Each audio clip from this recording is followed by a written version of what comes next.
For topic 6, we're going to look at applications, and I'm actually going to do them out of order. So I think I'm going to do the last example first because it kind of fits nicely with a little extra work to the last one we just did. So the very last example is after all this stuff right here. So flip your page.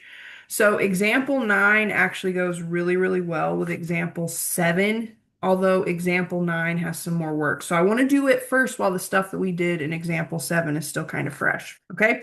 So remember, oh, my pages are out of order. So remember in example 7, we had x of t equals 2 sine t, and then we had y of t equals 2 cosine t, and we realized we really just had a circle, okay, centered at the origin with a radius of 2, but we had to find the orientation. So what we had to do was kind of like create a table of values where we let t be values for theta.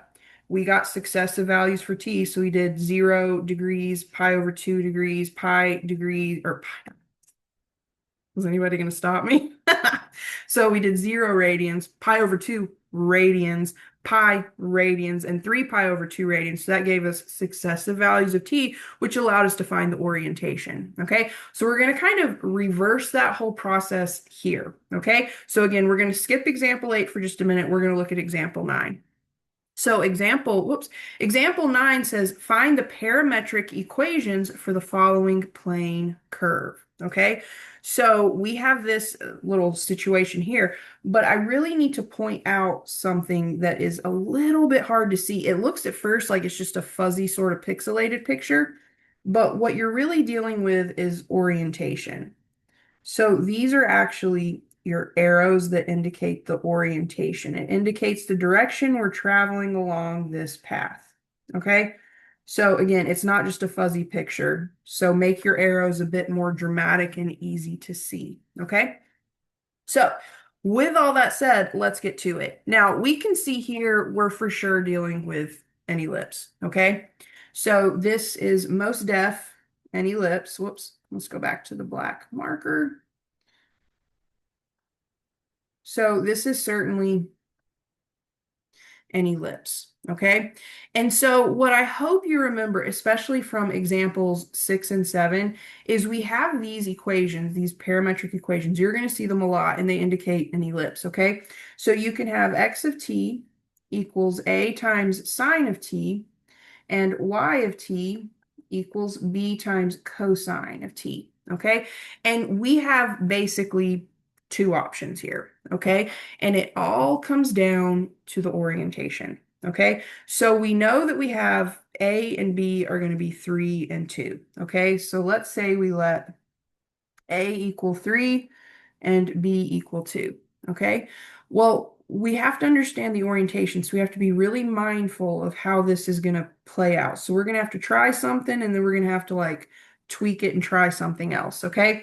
So let's say we let A equal 3 and B equal 2, so that would give us x of t equals 3 sine t, and y of t equals 2 sine of t. Nope, put a cosine, okay? Oh, please do this. Oh, good. There we go. So cosine of t. But we need to double check the orientation. And the way you check orientation is doing successive values for t. So let's pick some values for t and let's see what we get here. Okay. So let's do just 0 and pi over 2. And that'll give us enough to know if we're going in the right direction or not. Okay. So we're going to do our little table of values.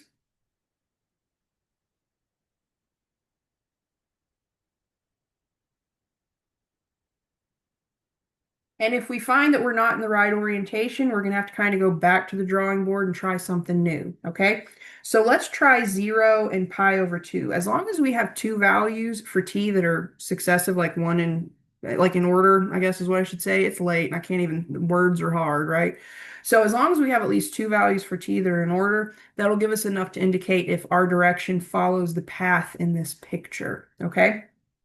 So let's see, if we do x of 0, well, kind of envision a little miniature unit circle. Okay, so we have a little miniature unit circle.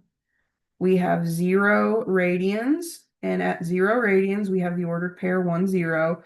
And then we have pi over 2 radians, and we have the ordered pair 0, 1. Okay, so that's kind of the points we're using to figure this out. So sine of 0 is 0, and then 0 times 3 is still 0. Okay, now cosine of 0 degrees is 1. 1 times 2 is 2. So we get the point on the plane 0, 2. Okay. Now let's do the same thing for pi over 2. So again, looking up here at our little unit circle, we're at pi over 2. We're kind of at the top. So pi over 2, we have that x of pi over 2. Well, sine of pi over 2 is 1. 1 times 3 is 3. And then when we have cosine of pi over 2, cosine of pi over 2 is 0. 0 times 2 is 0. So y of pi over 2, 0. So we get a point on the plane, 3, 0. So let's see what's happening here. So the first one, when we tried t is 0 radians, we got the ordered pair 0, 2. So this was at t equals 0 radians. Okay, and then our next point, we tried pi over 2 radians, which gave us the ordered pair 3, 0. So 3, 0 would be right here. And this was when t was pi over 2 radians. So that would indicate that we were going in this direction, which is not the orientation of this graph. So we can basically say, nope, this is the wrong orientation. Okay, so what then? Okay, well, if that's the case, we need to switch cosine and sine and A and B. We need to like kind of rematch them. I don't know if rematch works, but we need to like group them differently. Okay, so back to the drawing board.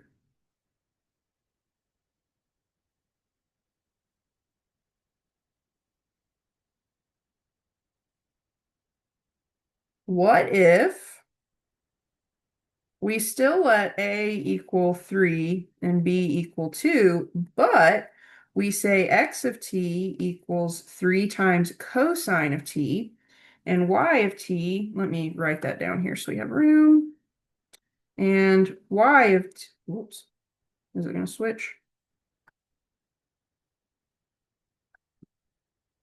And y of t equals 2 times sine of t. Okay, so we have to have some combination up here.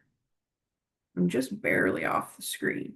We have to have some combination up here with A and sine of t or A and cosine of t, and then B sine of t or B cosine of t. So we have to have some combination of those. We tried A being 3 with sine of t and B being 2 with cosine of t, and it didn't work. We were in the wrong direction, okay? So we have to try something new. So this is what we're going to try this time, okay? So let's get a very nice, obvious split here. All right, and then let's kind of do the same thing. We're going to do that table of values. So there we go. So we're going to try t. X of t now is 3 cosine t. Y of t is 2 sine of t. And then xy is going to be some point on the plane. And we're going to do the same thing. We're going to try 0 radians and pi over 2 radians. And that'll just give us enough to know what our orientation is. Let's see if this works, okay? So remember, envision like a little unit circle. I shouldn't have to show you this late in a trig class, but sometimes like it's late at night and we get derpy. So this is at 0 radians, we're at the ordered pair 0, 1, and at pi over 2 radians, we have the ordered pair 0, 1. And remember, x is cosine, y is sine. Okay, so cosine of 0 radians is 1. 1 times 3 is 3. So we get x of 0 equals 3. And then sine of, well, let me go ahead and say y of 0. Sine of 0 radians is 0. 0 times 2 is 0. So we get the point 3, 0. That's the point on the plane. Now we're going to repeat this with pi over 2 radians. So cosine, we're up here at this point that I've drawn extra dramatically. Okay, so at pi over 2 radians, cosine is 0. 0 times 3 is 0. So x of pi over 2 is going to be 0. And then y of pi over 2, well, there we have to do 2 times sine of pi over 2. So sine of pi over 2 is 1. 1 times 2 is 2. So we get the ordered pair 0, 2. So let's go back up here and let's check our orientation. So we're going to delete this stuff right here. Okay. Now this time when we said t was 0 radians, so that was kind of like our starting point. When t was 0 radians, we had the ordered pair. Let's do this in red so it like really pops. So when t was 0 radians, we had the ordered pair 3, 0, and this was when t was equal to 0 radians. And then when t was equal to pi over 2 radians, we had the ordered pair 0, 2. So this is t is pi over 2 radians. And notice here, we're following the correct orientation, okay? So this right here is the correct orientation. It takes a little bit of time, but these aren't the hardest thing you're ever going to do. So we can now say, let me scroll down just a bit, we can now say with confidence, these are our parametric equations. So be very careful with something like this. Make sure you understand the orientation from the graph. And then when you go to get your parametric equations, double check your orientation for sure. Okay, so remember that was example 9. We still have to go backwards and do example 8. I just wanted to do this one while that sine, cosine stuff was still fresh in your brains. Okay, so example 8, it's a little tedious, but not hard at all. It's kind of fun, I guess.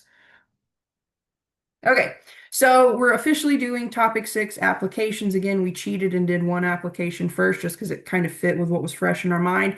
But for now, we're going to consider projectile motion. Okay, so we're looking very specifically at projectile motion. So what curve does a projectile follow? Okay, so it says consider a projectile that is fired at an inclination of theta to the horizontal. So it's going to be fired at some angle theta based on the horizontal. Okay, with an initial speed of v sub 0, a height of h, and the height of h is above the horizontal, okay? So we have a little image here. So we've got some height h, we've got some angle, and then we've got the trajectory, like the path that this projectile follows, okay? So at any point on this path, we can find some ordered pair based on t. So we have this, it would be not really an ordered pair, I guess, well, it's kind of an ordered pair, but some point on the plane. Hold on, I need to hydrate.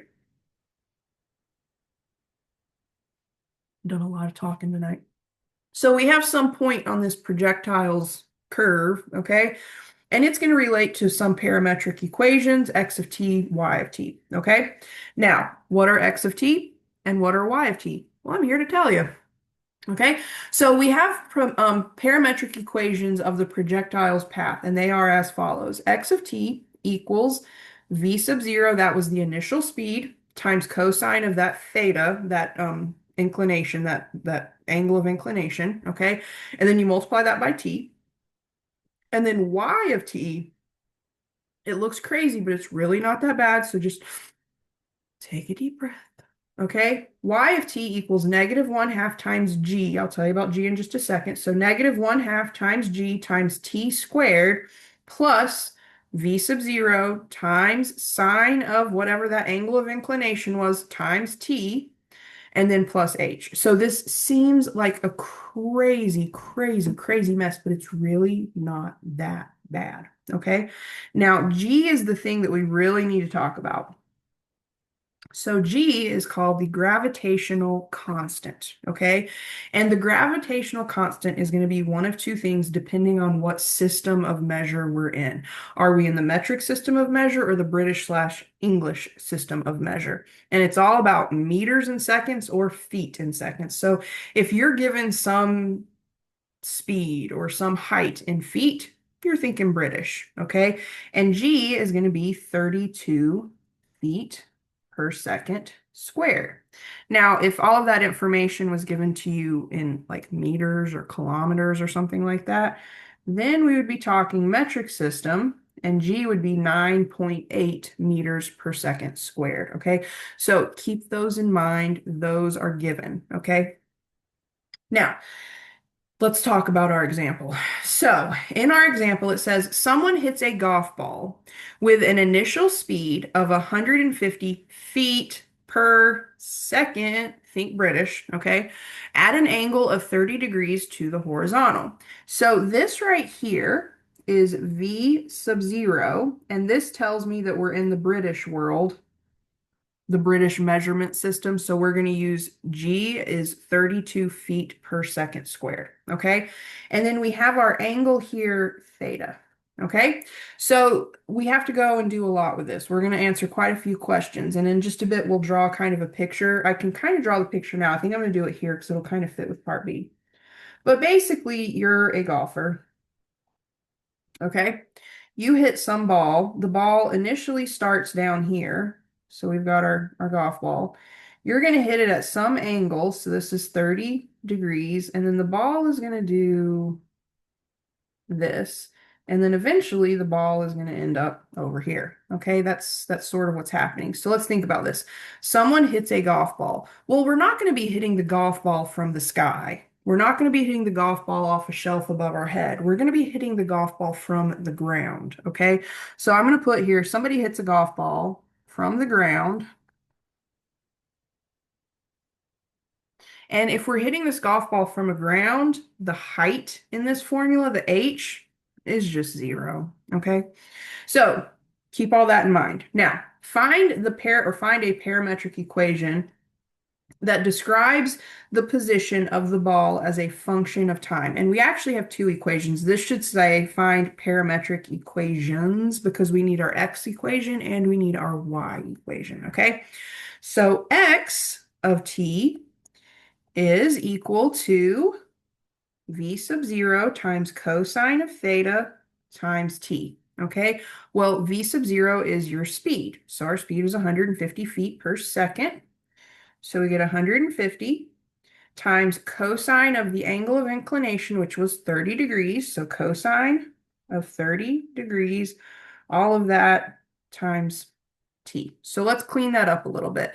First of all, let's think of the unit circle. Bless our hearts, we're still drawing our unit circle. Hopefully at this point you're like, oh my God, enough with the unit circle. We know it, but just in case. Okay. So let's say this is 30 degrees. At 30 degrees, we have the ordered pair, root 3 over 2, comma, a half. Cosine is your x-coordinate for points on the unit circle. So this is really 150 times root 3 over 2 times t. All right. So if we clean this up just a smidgen, so that 2 in the denominator of root 3 over 2, it's going to divide into your 150 75 times. So we get 75, don't put a 5 there. We get 75 root 3 times t, and that is our x of t. So that is the x equation in our parametric equations. Okay, so it just is a little bit of plugging in. It's really not that bad. Now, the y of t is going to be a little more. We have negative 1/2 times g times t squared plus v sub 0 times sine of theta times t plus h. Okay, so let's plug in what we know. Well, we know because we had feet per second that we're dealing with the British measurement system, so we're going to let g equal 32 feet per second squared. So let's see what this is going to look like. We are going to get negative 1/2 times 32 times t squared plus 150, that was the initial speed, times sine of 30 degrees times t plus h, but h is just 0 because remember, we're not hitting this ball from a tree limb that's 50 feet in the air. We're hitting this ball from the ground, so the height is 0. Okay, so let's clean this up a smidge. Negative 1/2 times 32 is negative 16. So we get negative 16t squared plus 150 times, well, if we go back to our unit circle, sine of 30 degrees, this is 30 degrees right here. Sine of 30 degrees is 1/2. So we get 150 times 1/2 times t plus 0, doesn't really do anything. So y of t is going to clean up very nicely to be negative 16t squared plus 75t. 150 times a half is 75. So that is the y equation in our parametric equations. Okay, so it's literally just taking what we have up here in this right-hand box and just filling in the information from the problem. So you're going to need the initial speed, you're going to need some angle, you're going to need a height, and you're going to need to know what measurement system you're in so that you can have a plug-in value for the gravitational constant. Okay, now part B, how long was the ball in the air? We need to find a way to solve for t. Okay, now how long was the ball in the air? Well, we need to figure out when the ball hit the ground, and then we'll know. So keep a few things in mind. When we have these parametric equations, x is still telling us something left or right. Y is still telling us something up or down. Okay, so if we're interested when the ball hits the ground, we want to look at that y equation. Okay, the x equation will tell us like how far the ball went, but the y equation is going to tell us when it comes back and hits the ground. So we basically want to know, when does y of t equal 0? Okay, now we know it equals 0 over here. So like right here, whoops. Right here, before you actually hit the ball, we could say that's t equals 0, okay? We're interested, like, after you hit the ball, when does it hit the ground again? So when is the height of that ball at 0 again, okay? So we want to know when we get over here. I am struggling with this pen today. I think the pen is dying. Like I need a new like tip for it because it's really giving me a lot of grief. Okay, so we want to know, when does y of t equal 0? So let's do that. So we get 0 for y of t, and remember y of t is negative 16t squared plus 75t. My gut says factor a daggone t out. That's going to make life a lot easier. Anytime you have something equal to 0 that's quadratic, look to see if you can factor. This is definitely quadratic because we have t squared. We're trying to solve for t, so let's factor. So we get 0 equals t times negative 16t plus 75. Now we have a product that equals 0, so we can use the zero product property. So t equals 0. We know that. When t equals 0, the ball is on the ground. You haven't hit it yet, okay? But what we're really interested in is negative 16t plus 75 equals 0. I could add 16t to both sides, so I would get 16t equals 75. Divide both sides by 16, and we get that t is equal to some stupid decimal. 75 divided by 16 is 4.6875. So we know at t equals 0, the ball is on the ground, you haven't hit it, okay? But now after t equals 4.6875 seconds, the ball has done its whole projectile and it's hit the ground again. So we can basically say, how long was the ball in the ground? Or how long was the ball in the ground? I really need to go to bed, you all. How long was the ball in the air? It was in the air for 4.6875 seconds. Okay. Now for part C, it says, when was the ball at its maximum height? So let's kind of draw that picture. Um, let's draw that better. This is kind of fitting because Happy Gilmore 2 is coming out in theaters soon, so we can pretend that this is Happy Gilmore. Okay, so remember, you got your golfer here, the ball starts out here, you hit it, it ends up over here. This is t equals 4.6. Let me write that better so it's not going off the page. This is t equals 4.6875 seconds. Okay, now we're dealing with something parabolic, and there's some symmetry to this. Okay, so we could say that the height, the highest point, the max is going to happen at t over 2 is going to equal the middle, which equals the maximum height. Okay, and why is this? Well, symmetry. So if we take t divided by 2, that's going to be 4.6875 divided by 2, which is, hang tight, where's my calculator? So 4.6875 divided by 2, and we get T equals 2.34375 seconds is when the ball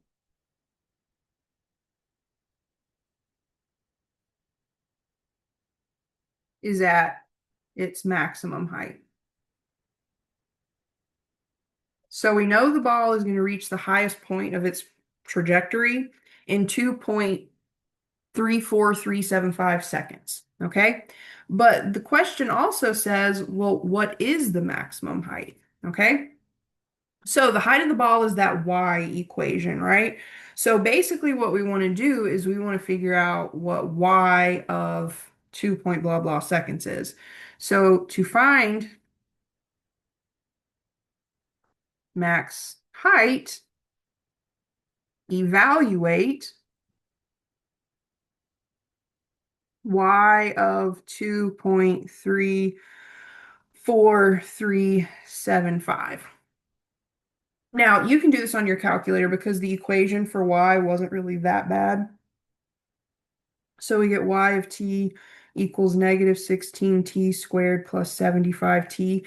You could do this in your calculator, just typing that value in. It is best if you don't like trunk or like chop off decimal places, like leave it the full 5 decimal places.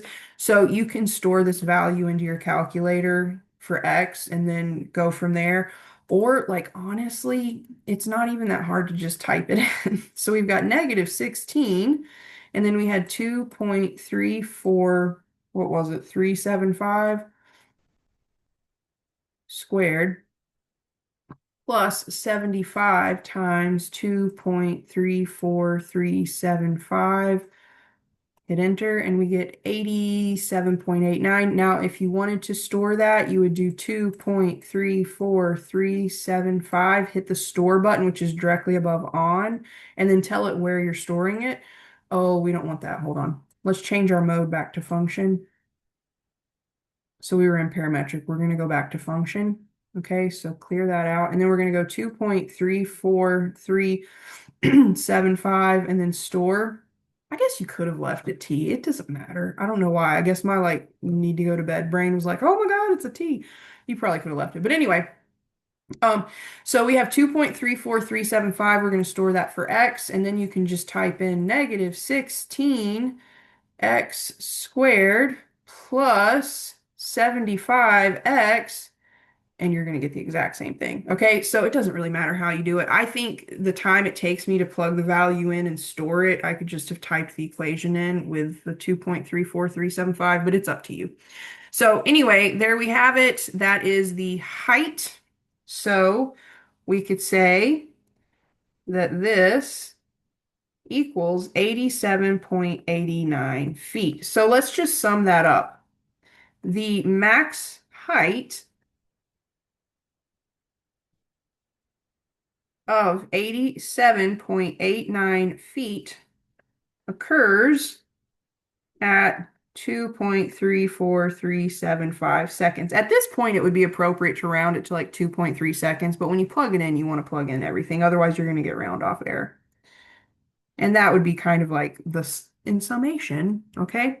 Now finally, find the distance that the ball traveled, okay? So we found the point here. We found the maximum height of the ball. What we need to do now is figure out, okay, well, how far did the ball travel? So how far did the ball travel? Like what was the actual distance that it traveled? Well, we want to use the x equation for that. So let's see, find, what was it? T equals 4 something. Yeah. So basically we want to find x of 4.6875. So evaluate this, okay? And this will tell us how far the ball traveled. So we get x equal, or well, x of 4.6875 equals 75 square root 3 times 4.6875. And we can go to the calculator for that. Ba-dum-bum-bum.